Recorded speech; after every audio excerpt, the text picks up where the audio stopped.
and we got to go there a little bit, man. Give us something to give people a reason to watch this show, man. Give us a scoop. What can you tell us about Terrifier 3? Give us the scoop. So it takes place on Christmas. The posters I'll tell you this. It's just an automatic Monday. I wish it was Sunday, 'cause that's my fun day. I don't have to run late. It's just an automatic Monday. I wish it was Sunday, 'cause that's my fun day. It's just an automatic Monday.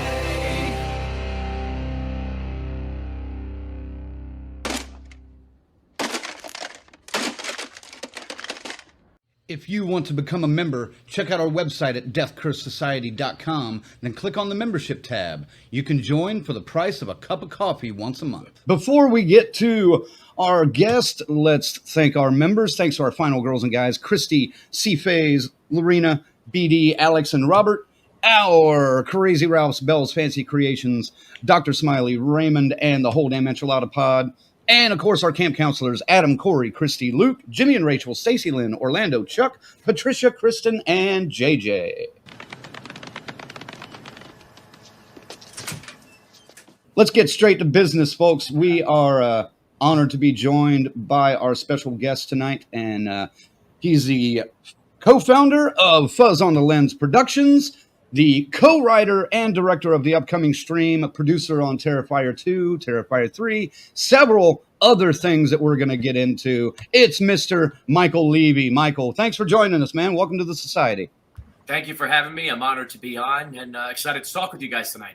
Oh, dude, I've been excited for this for a while. I'll be honest, we were supposed to come up to Indy for Days of the Dead, and I was looking forward to meeting you there, but things happened, life got in the way.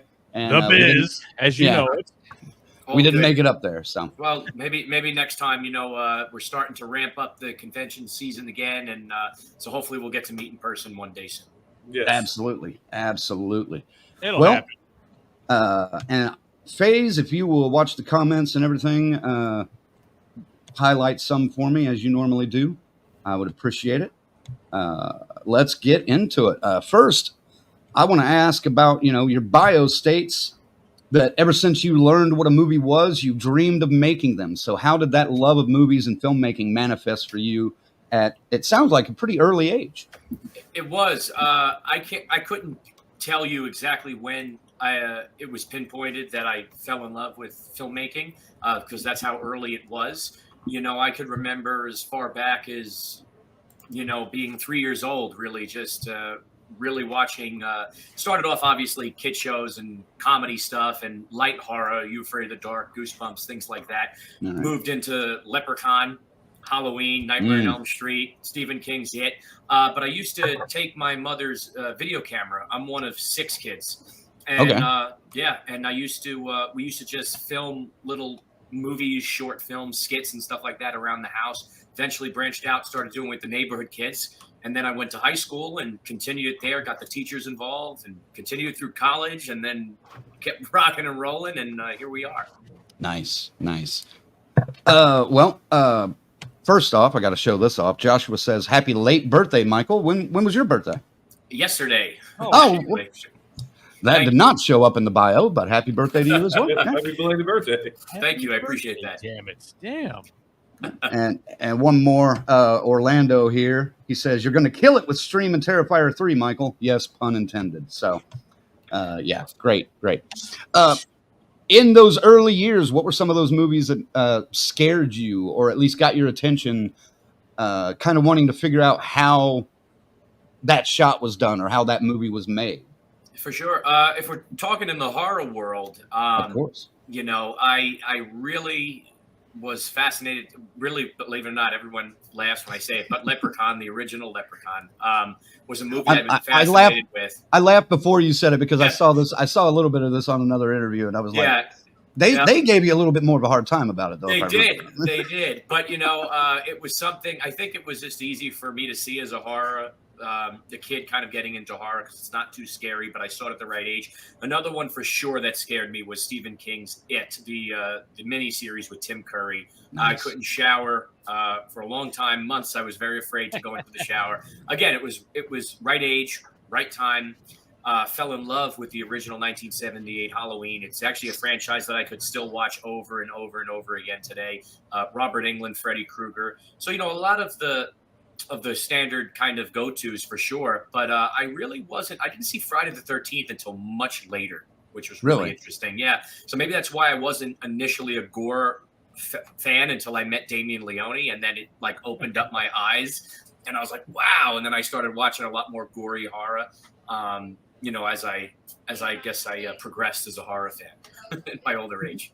All right. Real quick though, I just want to say I can't believe people giving you shit over Leprechaun. I'll be honest, the first 3 Leprechaun movies hold a special place in my heart. I was still single digits when those were brand new, man. Right. So that's the shit I was watching as a kid too. Yeah. So, I don't know, the character, there's the storyline. It was fun, but it was also horror. And I think it was just an easy way to kind of get into loving horror. And then obviously I would watch Are You Afraid of the Darks on Nickelodeon or Goosebumps, R.L. Stein, all that stuff. I really became, and you could see a lot of the influences from those things, and especially my earlier work. I did a film called Abnormal Attraction, which was like a horror comedy, campy film. And there's a lot of some of my, love for those kinds of things in it. I don't want to jump on the Leprechaun hate train or anything, but I do want to point out that the Colonel is also a fan of Leprechaun Back to the Hood. So there you go. let's be honest. Let's point out where the praise is coming from. Dude, I enjoyed it. I was like fucking 12, dude. Look, it's as long as you're entertained, that's all that counts. You don't need a Shawshank Redemption or a Mystic River or any of those big. Every time you go watch cinema. Fair enough, Colonel. You want number 3? Yeah. So speaking of attending school, high school and stuff, so you attended film school at St. John's University. I know a lot of this new generation of filmmakers kind of say film school isn't necessary anymore. Where do you stand on the debate, and how would you try to sway people to go towards your way of thinking, like film school against film school? I actually do not think film school. How do I word that? I don't think film school is necessary. Actually, Okay. I wish that I would have went into the business right out of high school, and I probably would have been 10 years further ahead. Personally, I feel that way. Now, not to say I didn't have a great time, not to say I didn't make some cool things. I formed my business in college, and I got to meet a lot of, even though I knew my partners, we really formed. So there was a lot there, but I just think that college kind of prolonged getting into the business, because I think that film is something that you could really just jump right into. And the only way you're really going to learn how to make a movie is to make a movie. You know what I mean? The trials and errors, you can read about it, you can listen about it, you can theorize about it, but you're really never going to know unless you actually do it. And that's where you learn. It's the mistakes. It's the experimentations. It's just go out, make a short film, put something on YouTube, show your friends, show your family, get an audience. That's where I learned the most, and that's where I excelled the most, was just physically going out and doing it. Nice. So you're more of just the experience and getting into it rather than the film school side now. For sure. Look, Nice. and like I said, not to say that there weren't great films I was exposed to, great techniques and stuff, but I just think, if you really want to make a movie, then you have to just make a movie. Okay. Ziggy, you want to jump in with 4? I certainly do. Back in 2014, you got some notoriety locally, internationally, for a prank that you and your brother Jason conceived at a Buffalo Wild Wings, the Staten Island Clown. Yep. Now, what was the impetus of that conversation, and how did it explode onto the social medias? And how many beers were consumed before this happened? All right. There it is. There it is. Probably a few too many deep. It was funny. We were having a couple of drinks, and we were at Buffalo Wild Wings, and we were saying, something came up on our news feed about a drug overdose. That I remember. And it was all over the news, this particular drug overdose. And we just started, talking about how the news outlets and everything is also negative, and it's always just dark. And we said, what if we can change that with something really interesting and make it fun and exciting, and also almost like you're living a real life film? And that's kind of where it was. Like, what if we put something out there and that, could be captivating? And eventually we settle on, hey, why don't we put a clown out there and see what happens? Just, kind of mess with people. And it didn't go according to plan. We had thought maybe a couple of months of a slow burn. People will start saying, wait, yeah, this clown is kind of all over the place. He's popping up. And, we figured we'd be the ones with our company to expose the clown, maybe get an interview, maybe get the first video footage right. And then that'll get our company also noticed on the map.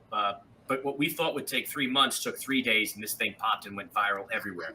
This creepy clown was all over the place. Everyone was trying to find out what the MO was. But again, it was really a social experiment more than a prank, I guess, at the end of the day, because it was changing the narrative. It was trying to see if we could make a splash. We could really push through. And I didn't understand what viral really meant until that happened. I mean, this was all over the place. I had a teacher that was in Milan, Italy, that had sent a picture of one of the local papers there and said, U.S. goes crazy with clown sightings. And obviously it was all in Italian. I had to translate it. And they had the picture of the Staten Island clown on there. And then eventually there was all these copycats that started following suit. And, from 2014, I think it went all the way up to 2016. And then I find it interesting that from there we kind of got involved with the Terrifier franchise with the clown. Yeah. Mm-hmm. And then also around that time, Stephen King's It, the remake, the movie popped. So it was a very interesting time, and I think subconsciously, like everybody for some reason has had clowns on their mind, and maybe we willed it into society. I don't know. Yeah, interesting. Yeah, I loved reading a little bit about that story on I think it was SI Live or something like that, Staten Island Live. Yeah. That was very cool.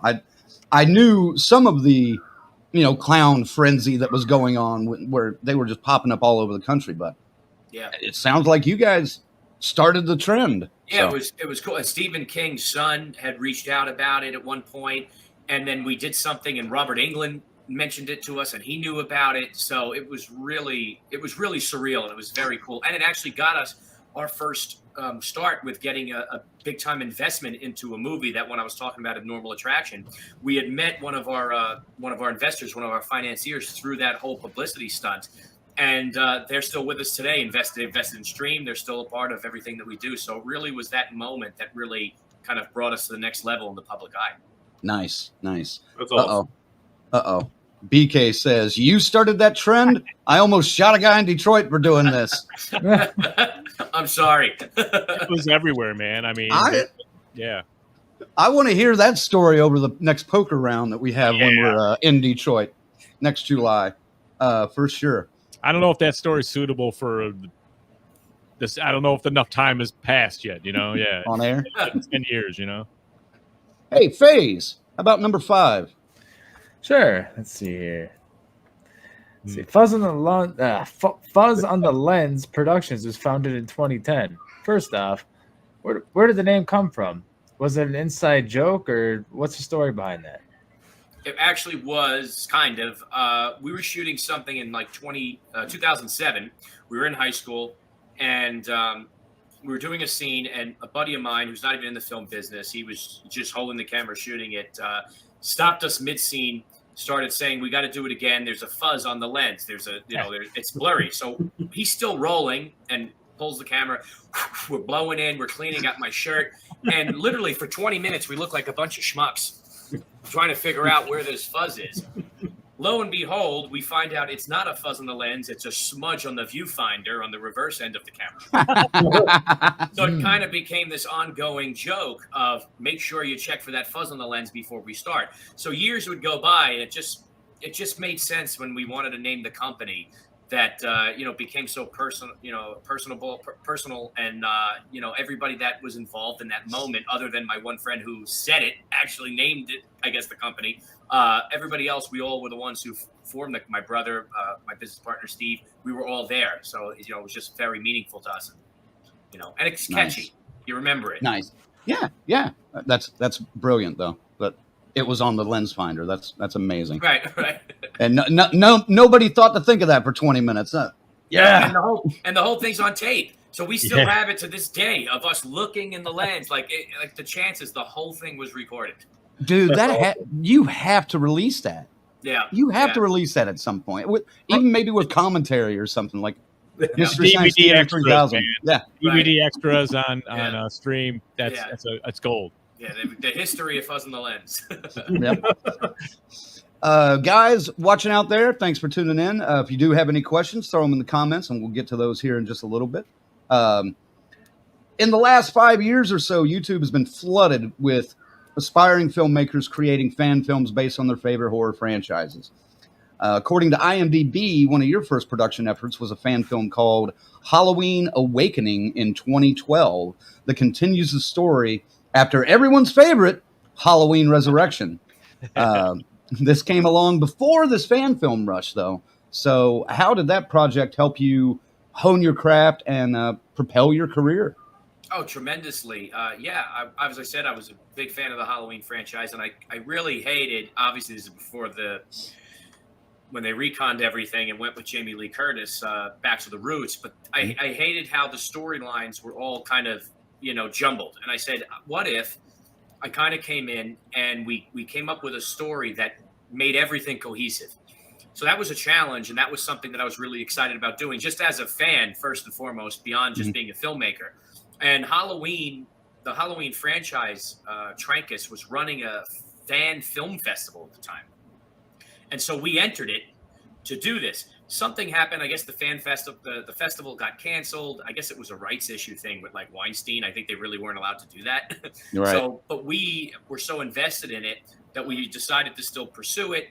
And we made it, actually got their attention, and actually became friends with those guys because of them seeing it in the early years. But and we got Tom Kane, who voiced Dr. Loomis in H2O, to voice Dr. Loomis for us, and a whole opening narration to kind of explain. Right. But as a filmmaker, it really, helped us problem solve and say, okay, you have this story that's jumbled all over the place, taking my love of the horror industry, fusing them together, and then trying to weave and figure out a good story. And it was interesting because usually I'm used to, obviously now, of making my own stuff. So it was nice to work off of something that was already established and then put your own spin on it.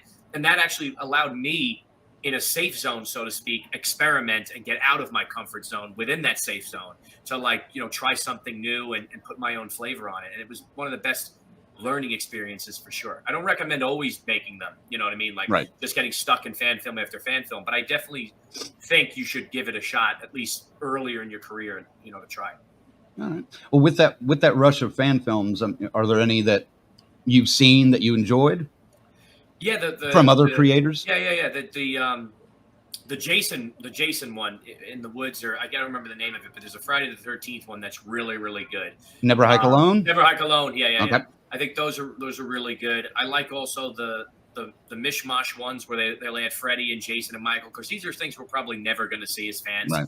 So especially when someone does it right, you can almost sit there and say, wow, this looks like studio budget. Like, this is the closest we're ever going to get of having them all on screen because of, obviously, copyrights and trademark issues and what studio owns what character. So those ones I do enjoy a lot. And I also liked the new one with Miko Hughes, which I thought was really awesome. Oh. The Freddy Krueger one that they had. Dylan's New Nightmare. Dylan's New Nightmare, yeah. I thought that was really interesting. And that was cool because it was a fan film, but it again, like Halloween Awakening, it extended the universe. And it's something that we're never going to get a sequel to, in that storyline. So that was nice to explore. I think they're working on a second part to that too, which I'm kind of partially excited about. Yeah, very talented group of filmmakers. Yeah. I'm going to stay on this for just a second because I didn't realize this. I didn't realize you were responsible for this until I was, studying up on your filmography. But God damn it, I got to say, Halloween 60 was fucking hilarious. All right. Thank you. I think it encapsulated everything that, as fans, we were thinking when Halloween 2018 came out. And it was a perfect kind of tribute trailer parody. Was that just a fun project to work on for you? And can you tell us a little bit more about it? Oh, it was awesome. Yeah. Again, because of the success of Halloween Awakening, and we had now kind of been establishing ourselves in the business of doing our own stuff, and coming from a background of loving horror and comedy, we thought it would be a really perfect moment to kind of make like you said, what everyone's thinking, make a statement and say, hey, this is kind of what it is.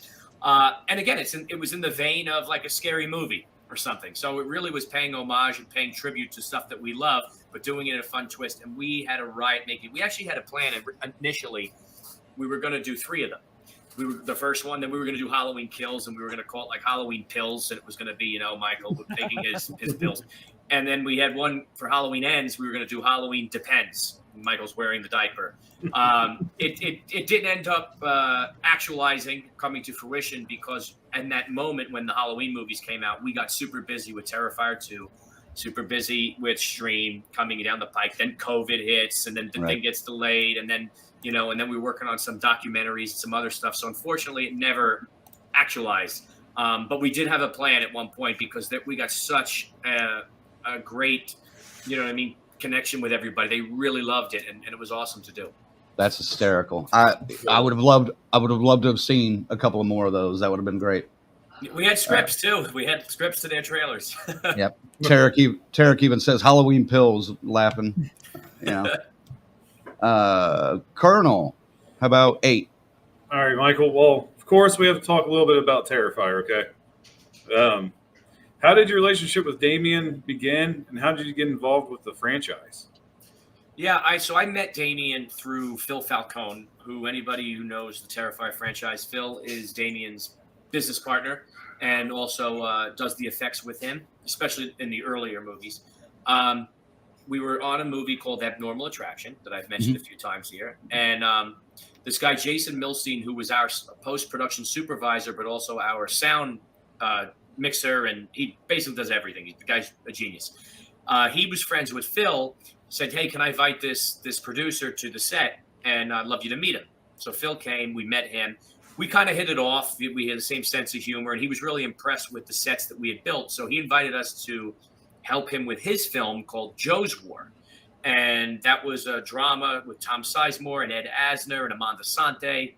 And again, we just built this relationship, and it was his son that mentioned to me, hey, you ever hear of Art the Clown, All Hallows Eve, and all that stuff? And I said, no, actually. And he said, yeah. He goes, there's a filmmaker from Staten Island, which I was shocked that I'd never heard of this filmmaker from Staten Island, being from Staten Island myself, called Damien Leone, and my father is going to do this film with him.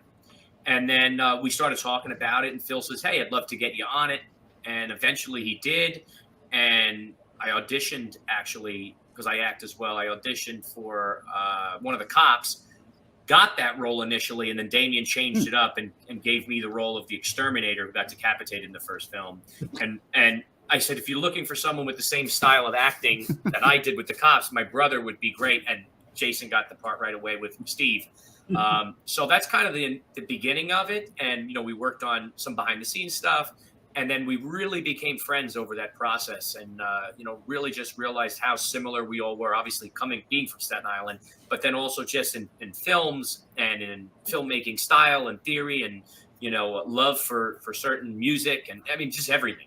And we just started hanging out, and the rest was history. Became producers on Terrifier 2, obviously producers on Terrifier 3. Damien and Phil and everybody else really involved with Terrifier came over on Stream, where we brought extra people that we used to work with on the Terrifier. So it became this whole family of just really awesome people that are my best friends now.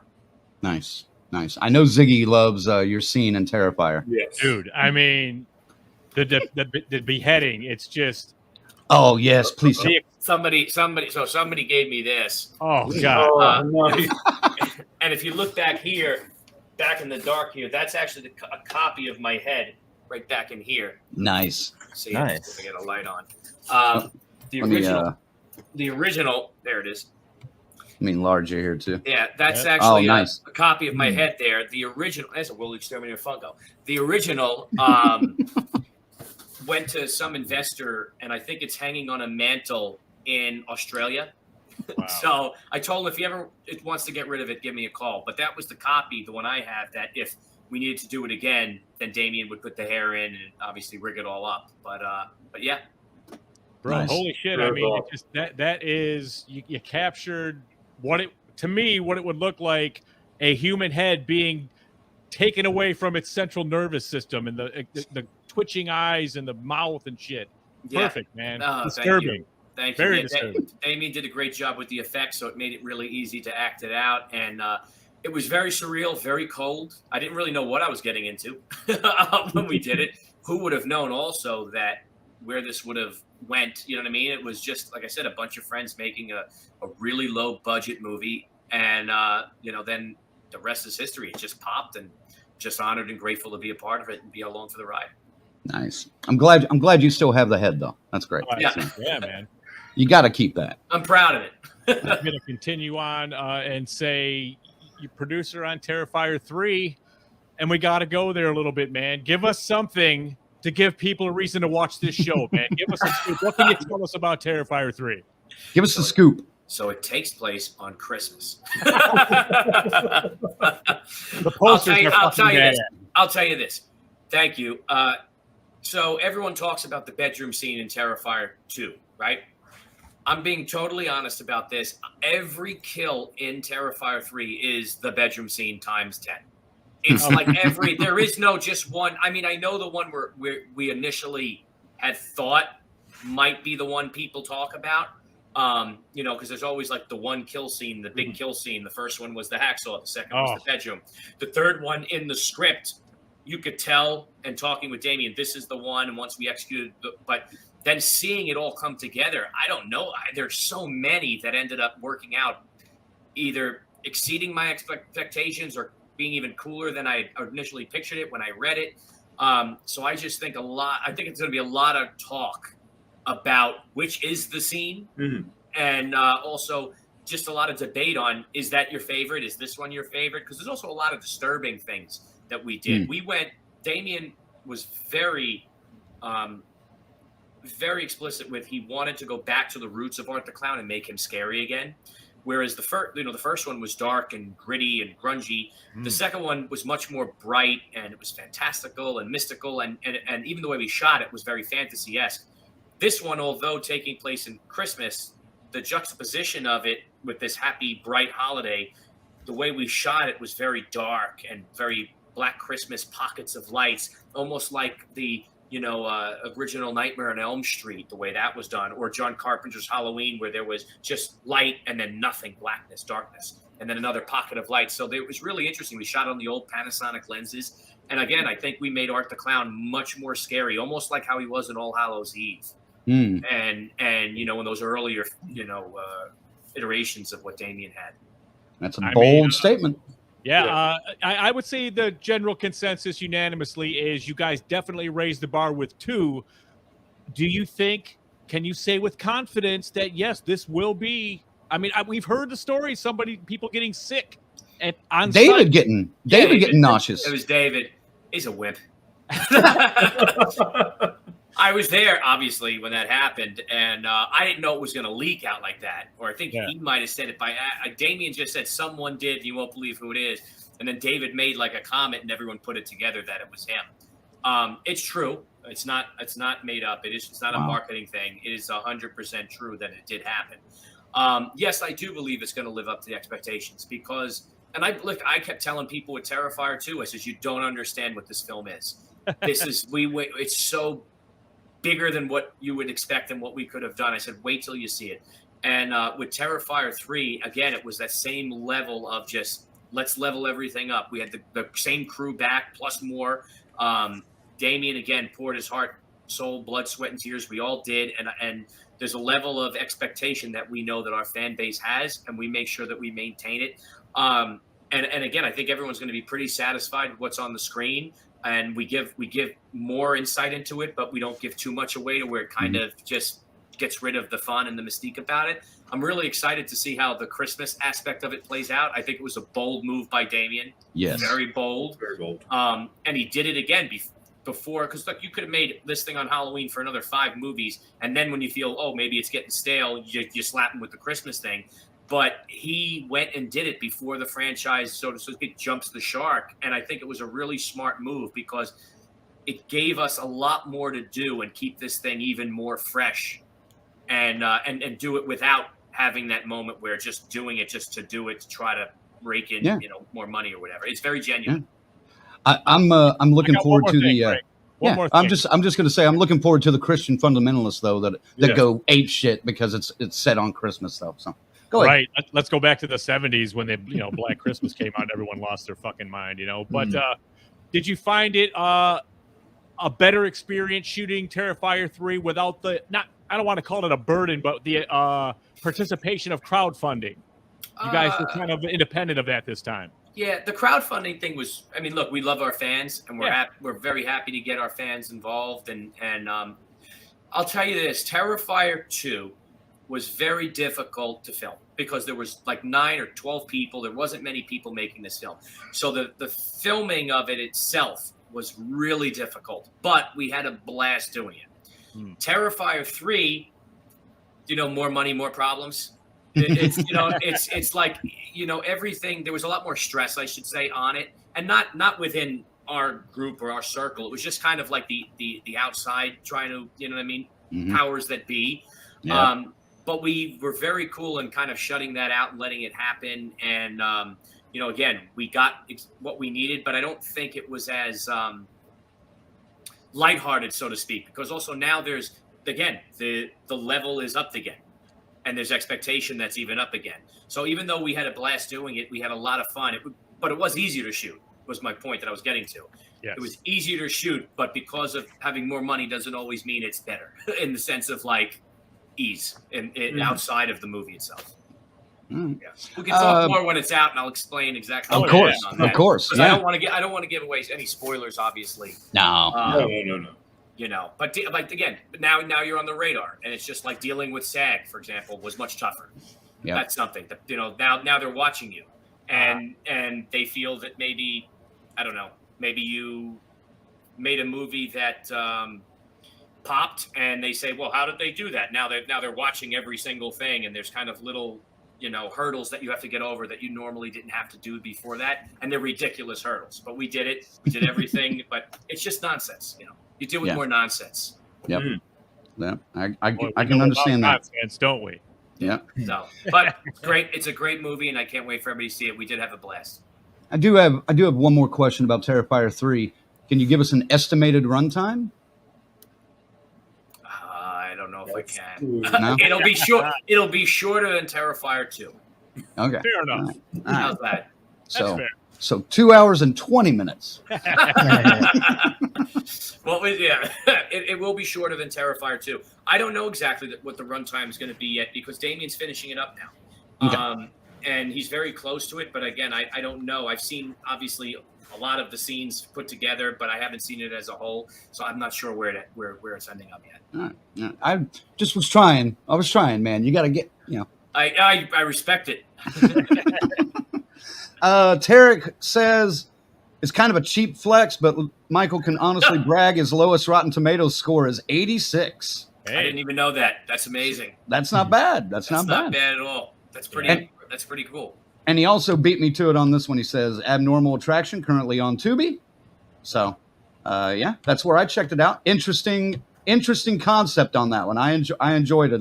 Yeah, it's a fun campy movie. If anyone's looking for Terrifier watching it, I promise you will be very disappointed. But it's very different. Yes, it's very different, but it's a fun movie. It's got a lot of jokes. If you take a shot for every sexual joke or dick joke, you will be hammered by Act 1. But it's a campy movie. It's got a lot of. It's one of those ones. If you watch multiple times, you'll realize there's so much more going on than just what's in front of you. There's little things that each time is revealed with every watch. Even that opening is pretty wild because there's so much that just happens that doesn't necessarily have a lot to do with the story that you're about to see, but it brings you into that world. The world. Like, it hey, establishes the world. Yeah, get ready for some silly ass shit and let's have some fun. Yeah. So, yeah. That's the movies I like to be a part of. Fun movies. I mean, you could see from my resume of films that I choose to be a part of or that I'm involved in making. No matter if they're horror, comedy, or anything in between, they're all fun movies that you can just have a good time watching and be entertained and get lost for a little bit. Yeah. Check it out, guys. Let me know what you think later. All right. Terrifier 3 in theaters October 11th. But before we get to that, Stream comes to theaters August 21st. But you actually filmed this during the pandemic, and so it's kind of been in post-production for a couple years. How did that amount of time help with the final cut of this film? Yeah, it helped because it gave us time to, obviously, we wrote this movie before I was even involved with Terrifier, the franchise, period. It was back in like 2015 or so, 2016 that we wrote it. And then obviously we shot it during the pandemic after Terrifier 2 was shot. Damien was actually editing Terrifier 2 on the set of Stream in his hotel room. And again, you know, taking a little bit of time, we were able to really hone in, get the effects right that were post effects. You know what I mean? We were able to raise a little bit more money to polish the film up. Obviously, Terrifier 2 comes out. We see the reaction with our fan base there. Terrifier 3 starts happening. So we're able to tweak little things as it goes. And again, just keep polishing the film. We got a great cast for anybody who doesn't know about it. It's Jeffrey Combs, Reanimator, Danielle Harris from Halloween, Tony Todd, Dee Wallace, Tim Reed, Felissa Rose. I mean, it's a wonderful, Bill Moseley. It's a wonderful cast. Mark Holton, Pee-wee's Big Adventure, Leprechaun. He plays Ozzy. Yeah. You know, and again, it's coming to theaters next week, August 21st through the 25th. It's a limited run. We're actually going to be at the end of the credits. If you stick around, there's some sneak peek behind the scenes stuff from our upcoming projects. So if you're interested in seeing what we have going on, you're going to see that behind. It's only exclusive to theaters. We're not releasing it outside of the theaters. And there's also something really cool you're going to see ahead of the, it's not announced yet, and I'll just give a hint. It's going to be ahead of the movie before it starts. There's a little sneak peek of something that, again, only exclusively in theaters. But again, it's a fun movie. It's a movie, and I say this, it's a movie made by genuine horror fans, for horror fans. It's not Terrifier, so everyone, I want them to know that going in. It's its own story. Settle in. We like to build our character, our family, and then once the roller coaster goes, after it goes up, it takes off, and it's a fun. It really is. We just had the world premiere in Manhattan, at the East Village Angelica, and I'll tell you, I know we have a good film here, and I'm very proud of it, but I didn't expect how well the reaction was really going to go over, because you don't know until an audience sees it. And it was so, they got everything. They laughed, they cheered, they screamed. It was just a fun environment. So I just try to get everybody, if you can, grab some friends, go see this thing in the theaters, settle in. You know, and again, it's the way horror movies should be seen, with a crowd just laughing, screaming, and having a good time. Yeah. Yeah, and it looks like, according to the trailer anyway, Jeffrey Combs is just playing his greatest. He seems to always have so much fun playing roles like this one. Yeah, he's fantastic. I tell you this, and I've said this to his manager. I've said this to Jeff. It's definitely in my opinion, his top 3 performances of his career. Ooh. Maybe even top 2. You know, definitely top 5. And, you know, and when you see it, you'll be able to name, like, you could probably name 4 or 5 of his best performances. And he's very, very good. He pours his heart and soul into this. I'm so proud of him. I'm so honored to have worked with him. And he delivers. He is so fun to watch. And I was just, the fact that I was even able to sit there and see this live, and it was just, it's a trip.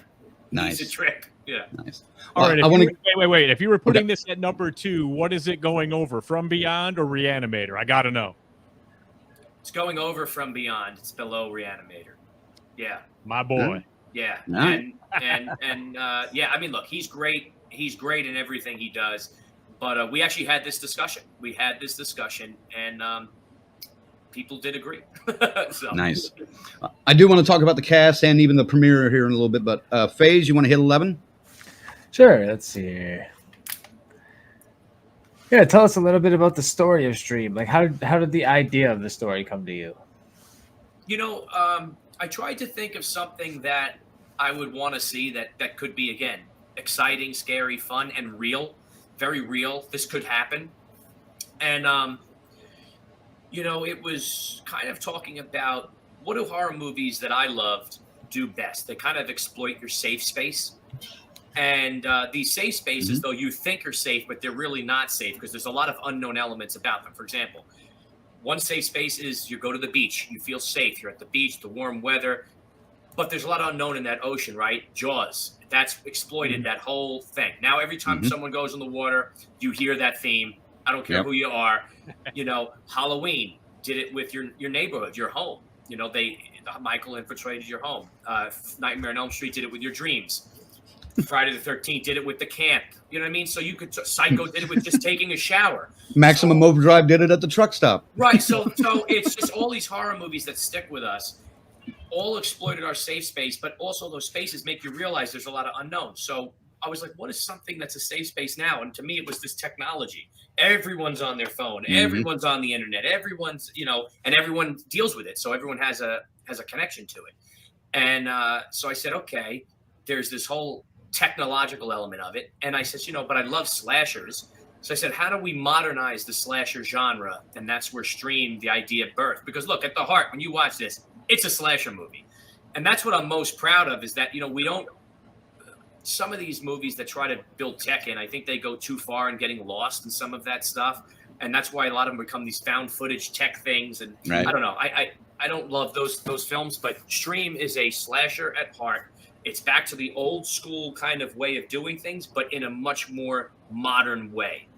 And it involves technology. And that's, again, it's hard to do, but I think we pulled it off. Okay. So I've got a side question then. In Stream, do the cell phones work for people? They do until they don't. And then there's a reason why they don't. Okay. You know, that's it's not just, that's all I needed. And that's the thing, is like there's a reason why they don't. And that's explained very clearly. And we give you a little bit more and a little bit more to where it makes sense. And one thing I'll say this too, in horror films, and this is kind of a spoiler, maybe not, but in horror films, you know, the killer always is slow. And you're like, oh, why did they do that? That person could have easily gotten away, could have done this.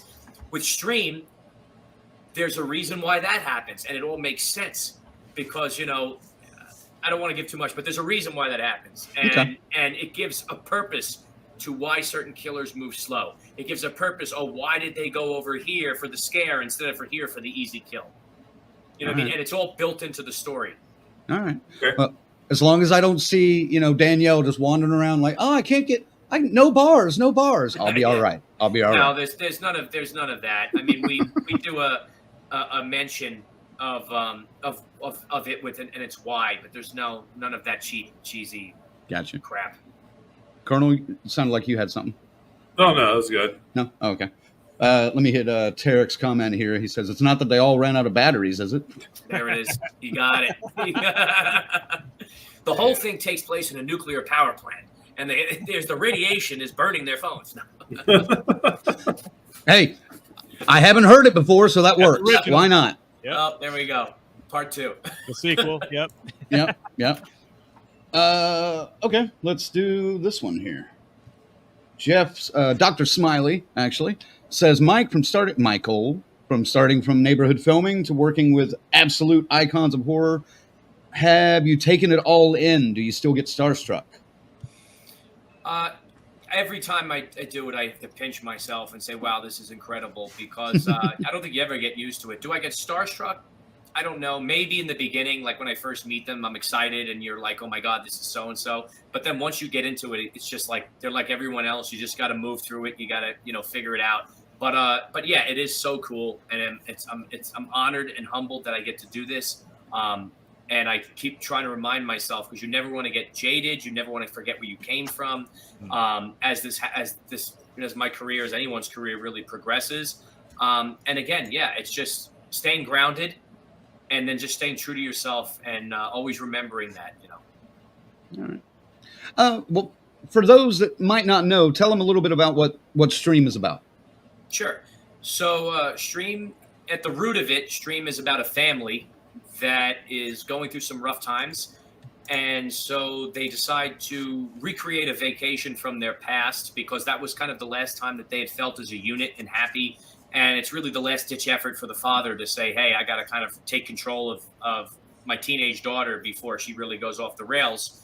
And they end up going back to this old resort, and things are different. They're under new management, and things are very strange. And at first, it's a little bit of a mystery what's going on, but they find out there's a lot of upgrades and a lot of remodeling. And we learn as the movie progresses that there are 4 serial killers that are unleashed into the hotel while it's locked down, and they're murdering their guests for the most creative and crazy kills. All right. Colonel, you want to do the? And they're competing.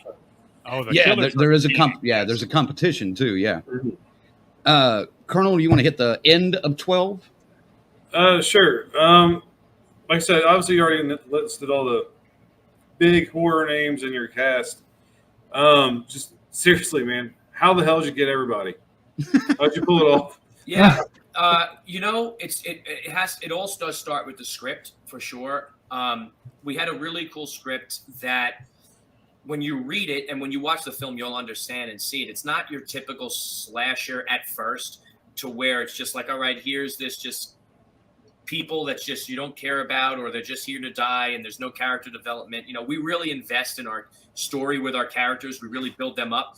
More of like a drama at first, and you'll see that if you're really getting in with these characters, and then all of a sudden everything gets spun on its head, and now you care about these characters and you care about what's about to happen to them. So when Jeffrey Combs read this script, he goes, "Oh," he's like, "This is like a real movie." He's like, "There's a lot to do with this. There's a lot here and a lot of fun." And then I kind of kept getting the same thing from everyone. Like Tim Reed doesn't do horror. Tim Reed, if anybody knows, last horror movie he did was Stephen King's It in the early 90s. He was Mike Hanlon. Mike Hanlon, and he was, WKPR Cincinnati, Sister, incredible actor. And he told me flat out, he goes, "I don't do horror. I don't really like horror." And I said, "Well, look, just take a look. This role would be perfect for you." And he read it. He goes, "I really enjoyed this. I'm going to do it." He said there was something different here and something cool that we can experiment and try, and it's very relevant to now. And that's really kind of how it followed suit. And also, it wasn't a gimmick. You know what I mean? It could appear that way, where it's like, oh, you have Rose and Dave Sheridan and Jeffrey Combs and Danielle Harris and Dee Wallace. Right. It's like, okay, you're just throwing. But everybody that was selected were good for the roles. It just so happens instead of getting on Actors Access and you cast this older woman that's in her 70s, we ended up getting a really great actress, Dee Wallace, and she fit the role. And it wasn't the tactic of let's just throw all these horror icons in a film. It became that once they were cast. It's like, oh well, they look at their resume, but they were really, because they fit the movie and they were good actors or actresses and they were perfect for the role. I got to. Go ahead, Frank. Hold on. He got it right. Though. No, he didn't. I thought he got it right. No, he did it. He didn't. All right then. I got to jump in on Tim Reed, and I've seen this on a couple other ones. It's WKRP. WKRP. Since what I say, WK. What I say? You've said WKPR every interview that I've seen. So yeah. WKRP. That's one of the best sitcoms of all time, man. Come on. Yeah. I used to get it right, then I got it wrong, and I think I got it stuck in my head. Yeah. We'll drill it into you by singing the song later. So I'm glad you said what you said though about your cast, because I was concerned because they attempted something like this several years back. You say Death House. Exactly, yes. And they called it the Expendables of horror. Yeah, I know, and I've been trying to I know as a horror fan, I know all about it, and I've been trying to reel in everybody from saying that because I know the connotation. Everybody was super excited for that film. Yeah. And so was I. And then when I saw it, I was like, ugh. But I'll tell you this, and there's actually a review that's out there because some people have seen the film now, obviously, because of the premiere. Mm-hmm. And I'm really proud. Somebody in the review said, look, this isn't a cameo where somebody shows up for a half a scene or a line and they disappear. That's what I was really, really happy with. And that's what, again, we didn't want to, once we knew how this was kind of being put together with these horror icons, we didn't want the fan base to say, oh, well, look at this cheap. They just got us with this one line. Now, look, not going to say some roles are bigger and smaller than others, for sure. Fine. That's just what it is. But everyone, you're going to be satisfied with their screen time. And more importantly, with their performance and their role, because they're all either integral to the story or they all come into play for a certain reason. And it's not just, I just saw a movie where it was like, who the hell was it? Richard Brake. You see him for a second, he turns and kind of waves and goes. And where is he for the rest of the film? Oh, right. And it's like, and what was the point of that? So, that's strange. Yeah. I mean, I'm sure I know what they're doing. I'm sure they're setting up the sequels and that he's coming back. So I get it. Mm-hmm. With that film, I get it, I guess. But there are so many of these movies where you'll see like Lisa Wilcox, or you'll see someone that just pops up for a half a second, says a line, or they're in a convenience store or they're whatever, and then they're gone. And it's just, and you don't even get it. They don't even get killed. They don't even, what they brought nothing to the story. You know what I mean? So, and you dupe the fans. Yeah. You It was really just a name for the poster. You marketed him on the poster. Mhm. And that's also, I think you can kind of see that with our poster too, is like the stars are up there with the stars that you don't know about.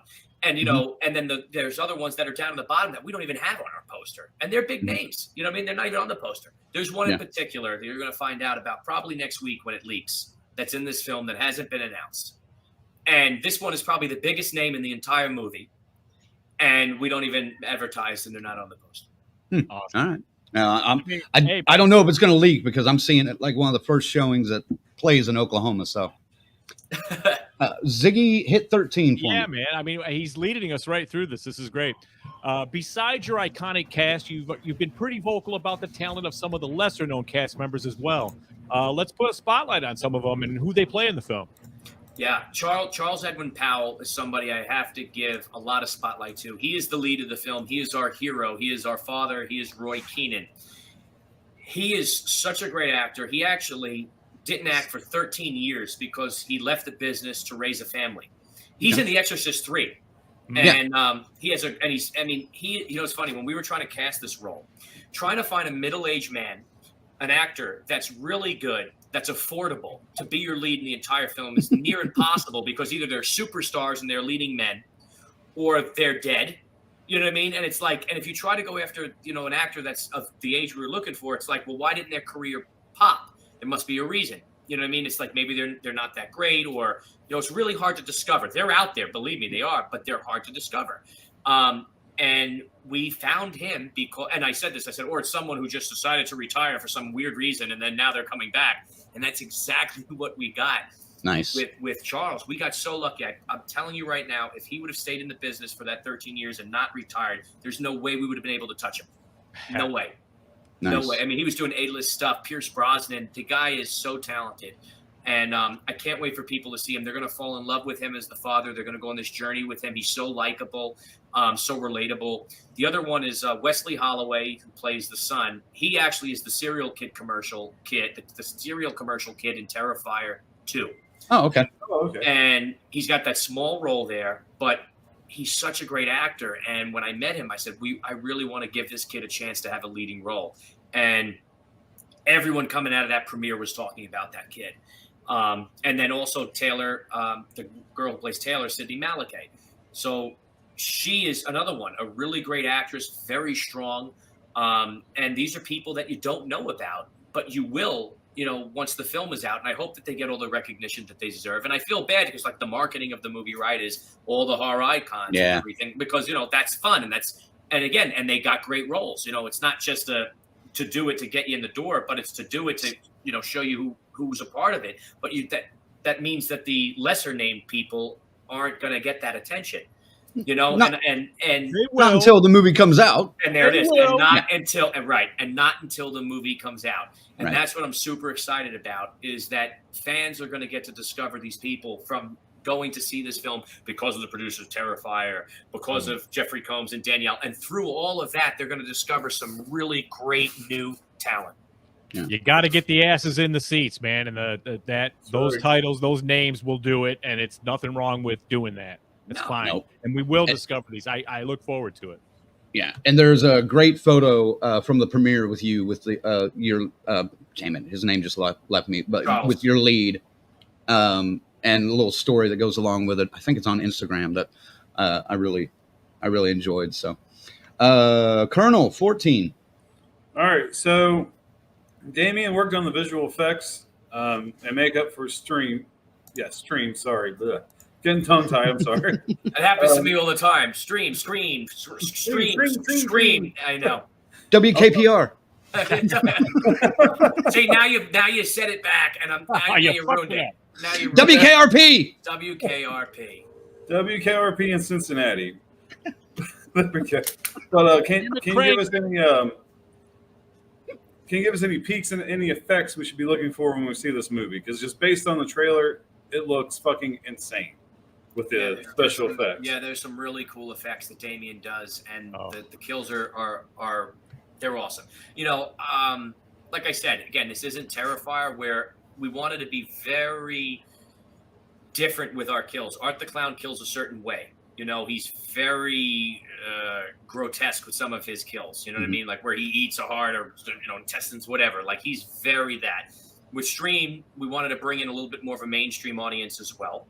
And at the same token, we wanted to give Damien an opportunity to do some things that are different, that he hasn't done with the Terrifier franchise or won't do with the Terrifier franchise because it's not the way Art kills. So that's something that I'm super excited about. But trust me, it gets crazy. There's one in particular. So there's one that's surprising me that it's probably like our most Terrifier-esque kill that people are talking about. I didn't expect people to be talking about this one as much as they are. I mean, I love it, but I'm just like, wow, there's a lot of people resonating to it. But there's one in particular that I'm really excited to see how audiences feel about it and talk about it, because to me, I've never seen it done. It's very creative. And I think it's one of those kills that like you'll say it, for example, the hacksaw scene or the bedroom scene, you'll say what this kill is and you'll know exactly what film it's from, the movie it's from, because it's I've never seen it done before. And I'm really proud of that kill. And Damien pulled it off, and Phil, it's very cool kill. All right. Yeah, definitely looking forward to it. Me and Colonel like the gore, so Yes, I'm looking forward to it. You guys won't be disappointed.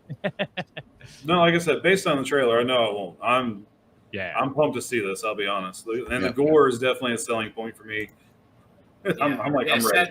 So it's funny. Like I said, we tried to tease our audience, and I'll tell you guys, we tried to tease our audience a little bit. It's like, oh, are they going to show it? Are they going to show it? Are they going to? Oh shit! And then it's like, we did try to. I mean, again, we tried a different approach in the beginning, and we said we wanted to kind of fuck with our audience a little bit and say, oh shit, they're really not going to show the kill. They're really not going to show this kill, and then we show every kill from here on out. Nice. Yeah, I'm excited about that. Like we like to have fun and try different things too. And so, well, you mentioned you had the world premiere at the Village East in Manhattan. Looked like a fantastic night. A lot of cast and crew there. First off, I want to say thanks for actually inviting Danielle, because I listened to her and Scout's show, Talk Scary to Me, and she always talks about not getting invited to certain premieres. I think most recently it was Don't Tell Mom the Babysitter's Dead, the remake, and she always kind of seems a little disappointed that they used me for a cameo but then forgot me, so thanks for bringing her along. And what was that night like for you? Just to be around everybody and celebrating. It was very emotional, actually. Not like crying, but like very just. It was finally, we got it out there. There's a crowd that's going to see it. The reception was amazing. It was great that the cast shows up. That most of them came. The ones that were in town or able to make it that didn't have prior engagements. Mm-hmm. So it was really nice reunion to have everybody there, the cast and crew, and just to celebrate this movie that took a few years to make and everybody's hard work. It was in the beautiful, historic Village East Angelica Theater, gorgeous theater. It was almost 400, almost like 400 people were there. Yeah. And, they weren't just people involved in the film. I mean, obviously there were cast and crew and family members, but we had also extended the invite to some movie reviewers and podcasters and some industry people. Q from the Impractical Jokers showed up. I know, should have had you guys there. Q from the Impractical Jokers showed up. The creator of the Purge franchise was there. And he gave me a really awesome review of it the next morning. That was like so surreal to wake up to. Barbara Crampton showed up. Oh wow! And that was like, and Alex Vincent was there from the Chucky Fuzz. There were so many people that came out to support, and everybody just had a good time. And they got what we were trying to do. They understood, like, oh, this is a fun movie. You're gonna laugh. You're gonna scream. You're gonna be scared. You're gonna be happy. You're gonna boo for the right reasons. You know what I mean? Like it's a really engaging film once it really gets going. And again, I just can't wait to see how audiences, around the world respond to it. Dang it, Joshua! I don't know if I should ask this. Uh-oh. Do you think we will get a sequel to Stream and maybe even a trilogy? I'll tell you this. It's not up to me. It's up to you guys. It's up to the fan base, really. Because, look, I could say, oh, this is great, or this is the next horror franchise, or any of those things. But the fact of the matter is it comes down to the fans. If the fans like it and they want another one, there will be another one. We have ideas, obviously, that we would love to do and explore. And there's some really great things that we want to do. And I hope we get a chance to do it because there's so much more story to tell.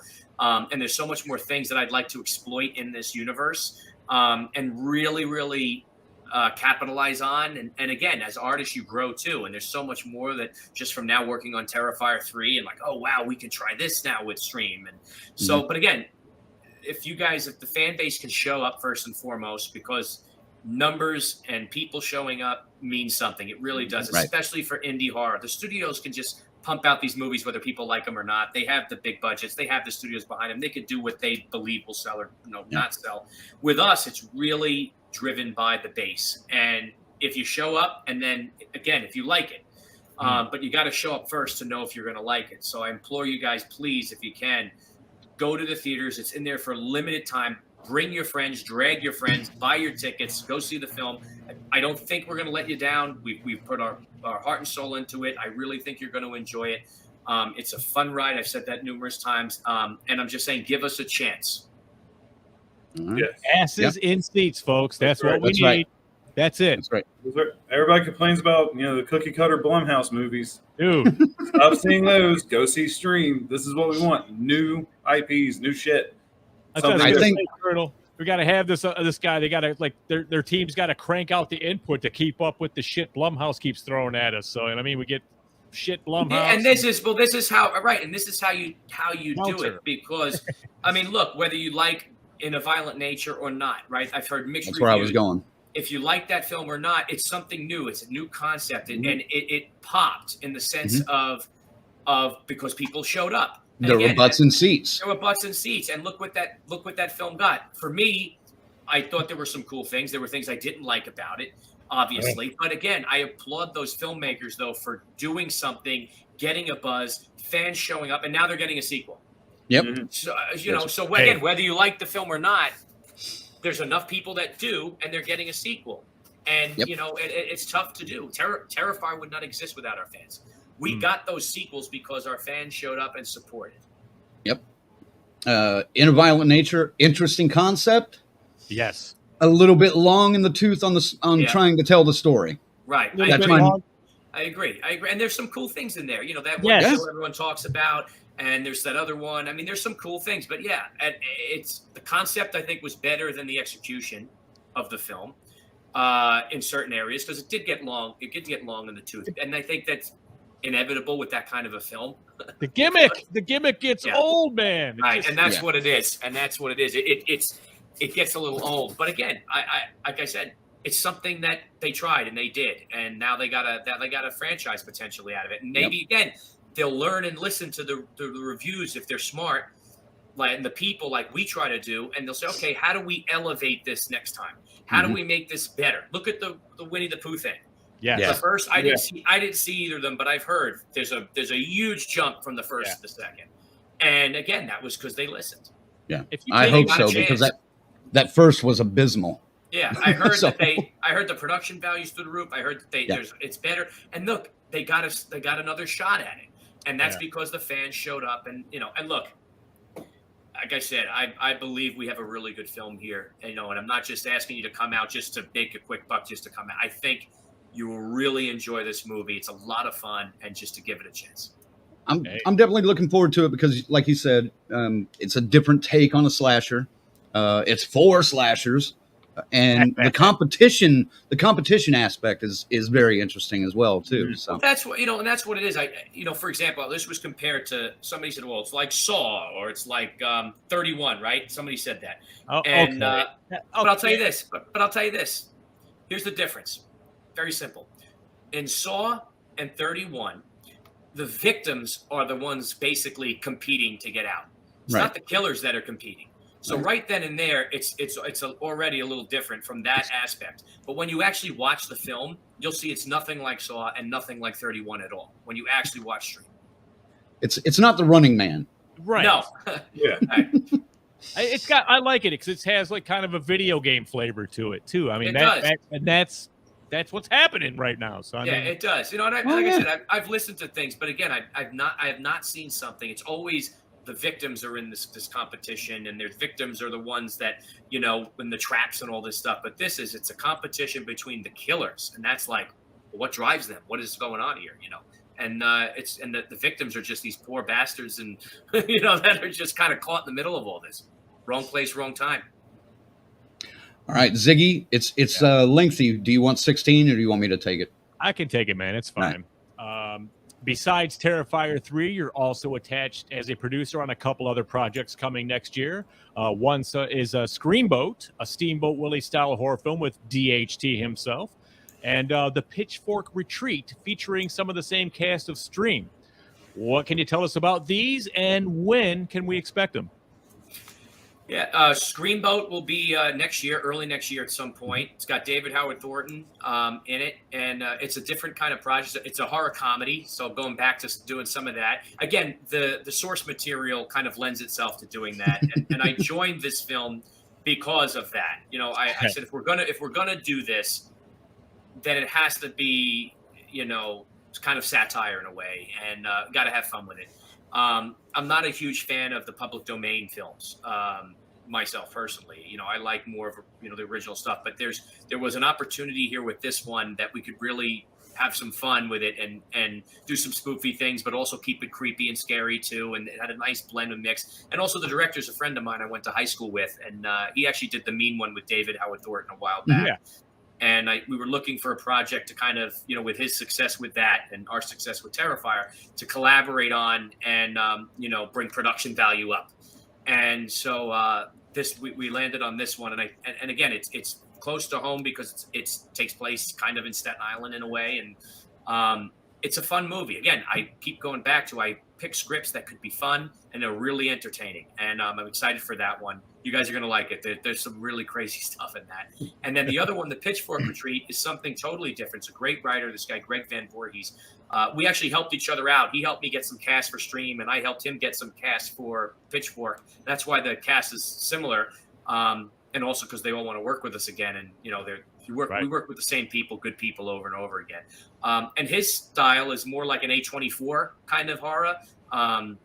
I call it more film festival-y horror, you know, but it's good. It's got a cool story, and it's different. And again, it's another project that I have never done anything like it, and it piqued my interest. And he's just a good person, got a good family, and I was honored to join it. And I can't wait for everybody to see that. That'll be later next year.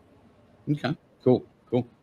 Yeah, I'm very interested in the Pitchfork Retreat because I read the synopsis of that, and I like the it's the different. setup. Yeah, it's different. It's cool. It is. I've seen a couple of rough cuts of it, and now they're honing it in and polishing it, and it's a cool film. Well, Tarek has another good comment here. He says, if you do a sequel for Stream and Charles Powell returns, we got to call it Streamers because Powell was also top cast on Screamers. So. Yep. We'll have to do that if we bring Charles back. That's all. How do you not bring Charles back? He's the man.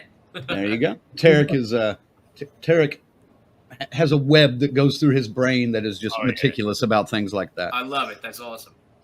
Since you brought up A24 and the film festival stuff, normally we try to ask this of filmmakers, but I didn't write this down this time. What do you feel about the current slate of horror now and like the direction it's going? I see the nod already. I'm not a highbrow. Is that what they call it, right? Highbrow. I horror. guess, yeah. Some of it's cool. Like again, I'm going to get them all confused because they all end up blending, becoming the same. Like the Jordan Peele's, they all start to become the same to me. Me personally, like I said, I'm an old school guy. I like some of that old school horror stuff. I am a big fan, and this is nothing to do with A24, but I am a big fan of the Conjuring series, the first two. I really enjoy those. I like Mike Flanagan's work. I like Haunting a Hill House for sure. So there's, you know, that kind of newer horror I'm into. And there's that one, I don't know, what's the one where they're doing the operation on the brains and they're in like the farmhouse, and I don't know. It's one of Oh those. shit. I think it's not Us. It's the other one. It's Get I know Out. what you're talking about. Get Out. Get Out? I Yeah. like that one a lot. I like that one a lot.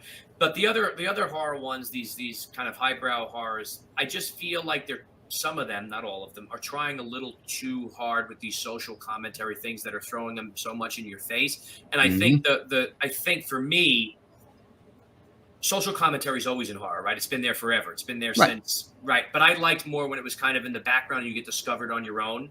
When and it was not subtle. right. And not where it's so much in your face to where it's like, this is what everyone can agree this is what it is because it's so obvious. Whereas I like the debate of, no, it is this, and no, it's not, and yes, it is. And then, well, maybe it's this with a twist, That's just me personally. Not saying that there's not a great audience for it. Not saying that there's not a lot of great things that come out of them. Not saying that I haven't enjoyed a few of them. It's just I'm more of the old school way than that. Yeah, we're looking at you, Blumhouse. Stop it. Stop it with your in-the-face social commentary. Yeah. All right. Michael fits in with us because I think we say that every time. We're not stupid. The ones writing crayon.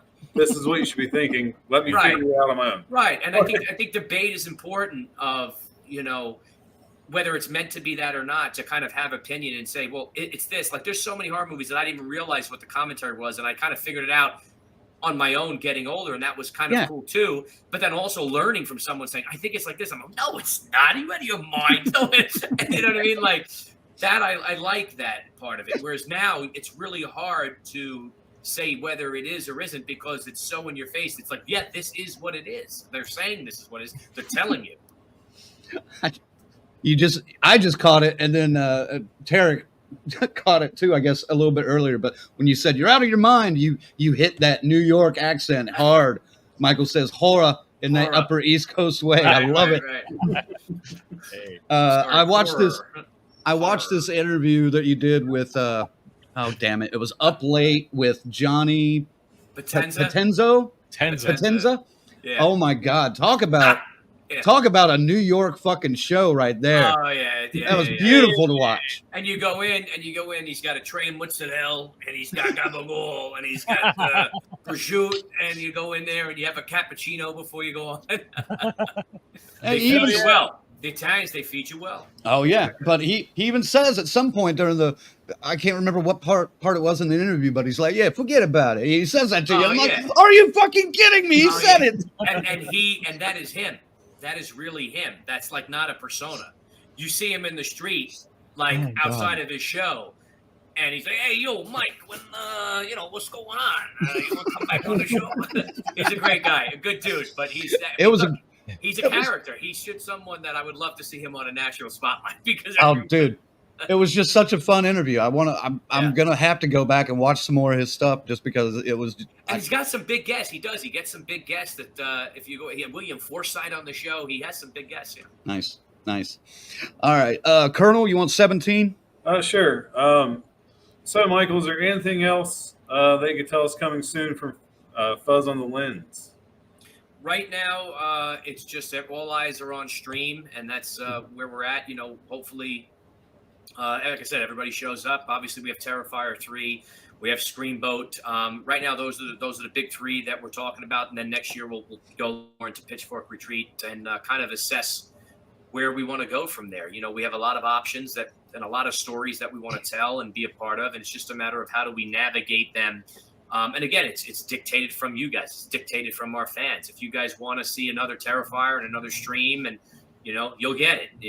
And it's just a matter of when do we do them? Do you guys want it now? Is it later? So we're kind of leaving every option open. Yeah, guys, we got to get out there and get some money. He's got to get that Terrifier money back from getting stream done, or who knows? It's in New York here, so. Like I said, I'm going to one of the first screenings on Wednesday. Yep. I have to go to one of the first screenings because I got to get back here for work. But see it, tell, and look, if you like it, let everybody know. Again, it's that word of mouth. We're trying to tell everybody get the pre-sales now, so this way. But I know that's tough because obviously you never know I never bought a pre-sale ticket in my life personally. I pick when I know it's coming out this weekend. Figure it out. But if you can, that Yeah. actually helps a lot because All right. the theaters are watching. So if you know when you're open, please try to get it. I'll get on my AMC app right after this and set that up. Right. MJR Uh, theaters done. Thank you. Couple more little comments here. You already kind of talked a little bit about this, but Patricia wants to know, what are some of your favorite movies growing up? Did any of those movies inspire you? On the piggyback with that, Tarek wants to know if he's got any top book recommendations of any genre as well. Wow, that's a good one. The one about the movies. I talked about a few of them earlier. Obviously, talked about Halloween, Nightmare on Elm Street. But there's also, I was a really big fan as a kid, Chitty Chitty Bang Bang, actually. And I think my love for horror came a lot out of that too, because that the child catcher was the villain and he was kind of scary. And again, it's seeing these things at the right time. They go to this mystical land and the kids are in the dungeon and they get locked away. I mean, it's a dark film. If you really think about it, so like there was a lot of that was inspirational. Obviously, I talked about Goosebumps and You Afraid of the Dark. So those are really a lot of inspirations growing up, for sure. All right. How about books? I'll tell you, I haven't read much lately, so I don't know any new ones that I would recommend, especially in the genre horror stuff. I don't know. I'd have to get back to you on that one because I don't want to just throw one out there that's not genuine. I got you. Yeah, well, looking at you, man. For you, you can read the "Where the Hell is Michael Myers?" The whole story of Halloween 3 from Tommy Lee Wallace. Oh yeah, I have the book. Actually, dude, I do have the book. It's awesome. It's so good. It's dude, so good. I actually really like Halloween 3. I'll tell you this, and I didn't give it a chance when I was a kid. I hated it because I was Michael Myers ain't in this, and I know this has been said. If it was just called Season of Witch, it probably would have been super popular back then. But it was because it was Halloween 3, right? I love Tom Atkins, Night of the Creeps. Everything he's in, he's fantastic. And I finally revisited Halloween 3 probably 7 years ago for the first time. Watched it. The atmosphere in that movie. It's Halloween. It's great. It's one of my top favorite go-tos now. And every time October comes around, I pop it in. I enjoy it so much. Nice. Michael's one of us, man. Well, and I think that happened to a ton of people, including, I would say, most of us, weren't fans of it when it came out, but, it grows on you over the years once you kind of the point of yourself. that book, but it's really cool hearing Tommy tell the rise of power. I gotta read it. Yeah, I gotta read it. I got the Leprechaun one too for the Colonel over there. Oh, no. Nice. Any other questions, guys? Anybody? Well, I have to ask, what's your favorite episode of Are You Afraid of the Dark? Because I'm recently rewatching it with my youngest daughter, taking her back to my childhood. Okay. Yes. Boy, the acting's fucking terrible. But yeah. I mean, look, again, the time when you watch it. I always enjoyed Watchman's Woods. I enjoyed everything when that Dr. Vink was in. I was always a big fan. The one when Nosferatu comes out. Yes. Of the soup one, when they have the scare soup, and your thoughts kind of manifest. That was always a good one. The one with the Joker, that the comic book. What was that? Yes, that was a good one too. That was a really good one. The Jester. There's so many of them that I really enjoyed. And for Goosebumps, watch Horrorland was a great one, and Welcome to Death House. Yeah, those are great. And the Haunted Mask is my go-to for Goosebumps. Oh, yeah, the Haunted. You gotta watch this every Halloween. Yeah, the Haunted Mask too. Yeah, for sure. And the thing is that there's so many. Are You Afraid of the Dark ones? There's the one too when they go up to this weird elevator and like it opens up into like this world and it's like these two. I think Paul Rubens might even play one of the people. I don't know. There's like one with Gilbert Gottfried where it's like the phone police. There's so many good ones like that you can make adult version horror films off of these too, and like his own, Nice. Hey, I just admire the fact that you like Mike Flanagan. So yeah, because that is a topic of conversation on this show quite a bit. So, Ronald's here. He says, "What's up, Michael?" There he is, Ronald Black. Got to give him a shout. He is the first person that he went and got a stream tattoo. He has it on his arm. The movie's not even out yet. He has Player One. He started the official Join the Stream Facebook group. He's the man. He's been so supportive of us. And I really hope he likes the movie. Yeah, I hope so too. Now, He's awesome. He'll be fine. That's great. That's great.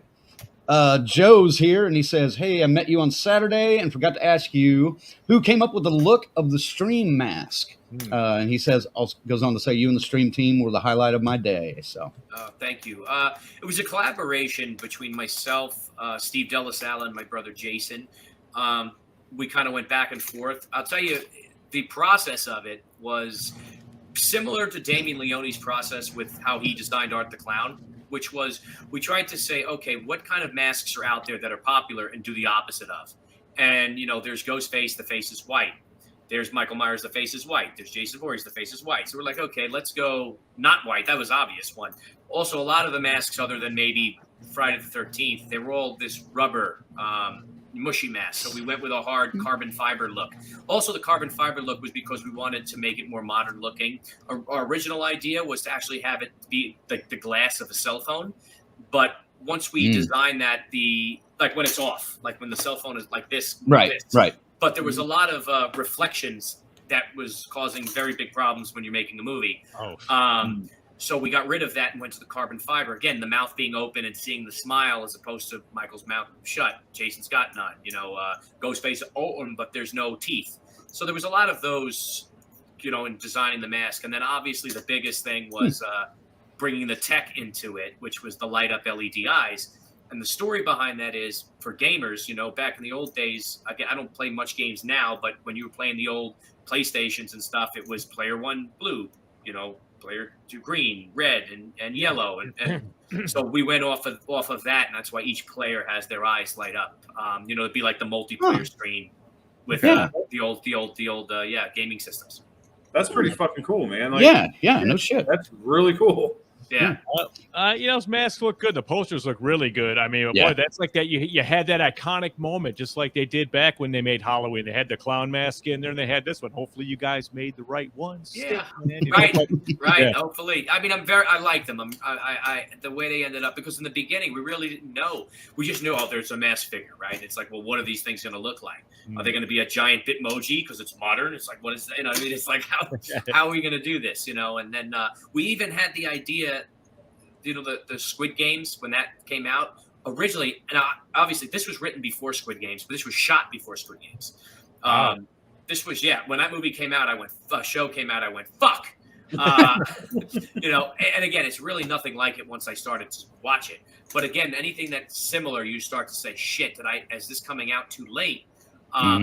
But it gave me hope too, because again, it's different. But I saw the audiences that were latching onto it. I'm like, okay, this is it. This is in. People will get into this. But we actually had an original idea where the mask would be like the digital lights, like they had on their masks, and the painted. We had that idea too at some point. I'm glad, thank God, we didn't do that, because then it would have really been bad.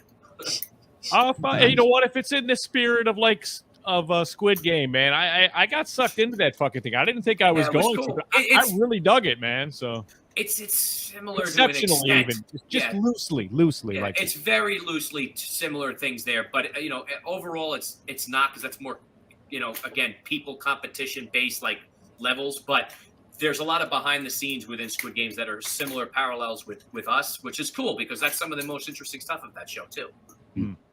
Well, it looks like Tarek has closed his cross-examination of you. No further questions, your whore. So that's good. Well, no, he wants a redirect, I guess. Here we go. Oh, here you go. Might also flop this if he's not a gamer. You kind of mentioned it, but any top-tier video games for you? You mentioned you're not a gamer anymore, but not anymore. I mean, obviously the Fortnites. I still play those every once in a while. I always liked Call of Duty as well. Was big. I was also a big Mortal Kombat fan. I like that. But then also the old school ones like Mario, Luigi, Crash Bandicoot. I was a big Crash Bandicoot guy. I like Spyro. All older games, but those were the games that I enjoyed growing up. There was a game called Toomba. I don't know if anybody ever played that. I love. I remember Toomba. that one. That was not many people played it, but I did. Well, we actually all met playing the newest Friday the 13th game. I love that, and I just heard today they announced the Halloween games coming. Yes. Yeah, I So. really like the Friday the 13th, and I really like the Texas Chainsaw Massacre game. Those I did play. My buddy Damien Maffei is the voice of Johnny. Yeah, yeah, Yeah. yep. We hate Johnny, but We just met what's her face at Motor City Nightmares. yeah, Oh. Maria Oh, from cool. Texas also. Oh, cool. Yeah. All right, that looks like all the questions in there. Michael, I just want to say Dude. thanks again for joining us. It's been great chatting with you and talking about the movies. Everybody, get your asses out to the seats. August 21st for stream. Only playing that weekend, so catch it that week. And then, of course, October 11th for Terrifier 3. And, yep, there goes FaZe right on time, dropping the trailer link if you haven't seen it. There Make it sure to is. head on over to Fuzz on the Lens on YouTube and check out the trailer. You want to mention your social media links or where you're at? Yeah, And yeah. I mean, mostly if you follow Fuzz on the Lens, you'll find me. Stream Franchise. I'm Levis Island on Instagram. Michael Leavy on Facebook, and Leave16 on X. So yeah, Okay. but Fuzz on the Lens, you'll find me. all right, sounds great, man. Well, again, thanks for joining us, and we'll definitely be. Let's maybe talk next year whenever either Screamboat or the Oh, yeah, Pitchfork and please- retreat is coming. DM me once you see Stream. Love to hear what you guys. Will do. Most Oh, for definitely sure, will. dude. We love Awesome. doing that. Awesome. Will do. Thank you, guys. I appreciate it. All right. Well, have a good night, man, and we'll catch you on the other side. You too. Thank you. Thanks a lot, Michael. You phased him. I phased him accidentally. Who's being the asshole? What the Hey, fuck? hey! Everybody, calm down. Dick. I thought he was done. I thought he was done. I phased him. That's hysterical. Oh man, that was fun though. I love the interviews, man. Got to thank our members one more time. Thanks to our final girls and guys, Christy, C-Phase, Lorena, BD, Alex, and Robert. Our Crazy Ralph's, Bell's Fancy Creations, Dr. Smiley, Raymond, and the whole damn enchilada pod. And, of course, our camp counselors, Adam, Corey, Christy, Luke, Jimmy and Rachel, Stacy Lynn, Orlando, Chuck Schick, Patricia, Kristen, and JJ. It's just another